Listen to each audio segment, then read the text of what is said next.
Hi అండి, welcome back. Lakshmi చారు ready చేయడానికి బియ్యం కడుగు అలాగే గింజి కూడా కావాలి. బియ్యం రెండోసారి కడుగుతాం కదా, ఆ వాటర్ తీసుకుని దీనికోసం స్పెషల్గా డిజైన్ చేసిన కుండ ఒకటి ఉంటుంది, లక్ష్మీ చారు కుండ. అందులో వేసుకుని స్టోర్ చేసుకోవాలి.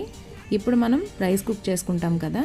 యాక్చువల్గా అయితే వారుస్తారు రైస్ని, కానీ నాకు వార్చడం రాదు. సో అందుకే రైస్ కుక్కర్లో కొంచెం వాటర్ ఎక్కువ వేసుకుని అదే వాటర్ని తీసుకున్నాను. ఆ వాటర్ కూడా ఇందులో వేసుకుని రైస్ కుక్ అయిన తర్వాత ఇందులోనే ఒక 2 స్పూన్స్ రైస్ వేసుకుని డిస్టర్బ్ చేయకుండా ఒక పక్కన పెట్టేసుకోండి. ఇదే ప్రొసీజర్ ఒక 4 to 5 days వరకు రిపీట్ చేస్తూ ఉండాలి.